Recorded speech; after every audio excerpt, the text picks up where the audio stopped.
Morning! Gagawa tayo ng Shanghai.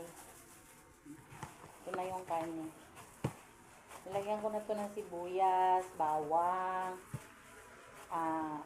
lagyan ko ng sibuyas dahon, tapos nilagyan ko ng sili na pangsigang kasi wala akong carrots. So, yun na lang pinanghalo ko.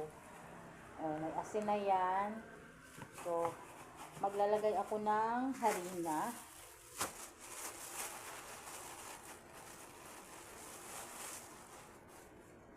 Kaunti lang yung ano ko.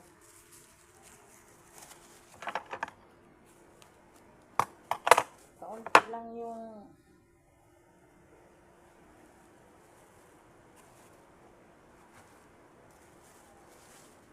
lumpia wrapper ko.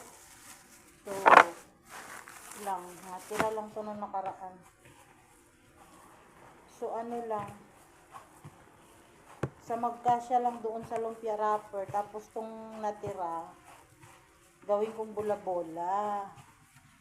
So, mamaya ko nalagyan ng itlog. Pagagawin ko na siyang bola-bola. Hindi ako naglalagay ng itlog sa Shanghai. Kasi, stock ko to sa chiller ang Shanghai. Hindi siya, ito lang ha, sa akin lang to ha, hindi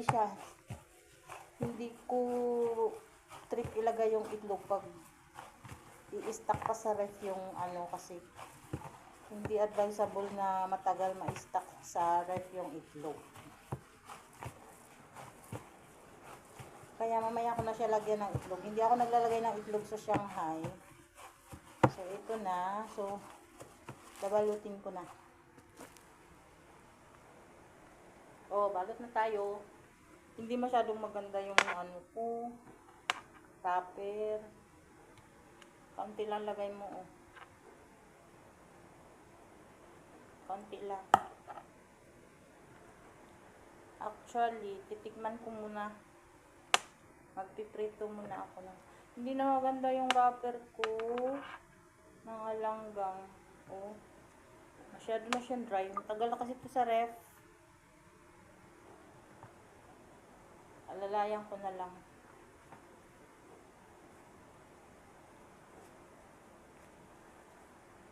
Tamo, punit-punit, no?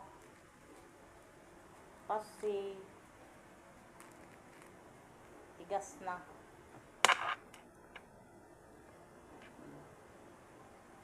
Tapos, ilalagay ko na to sa ref.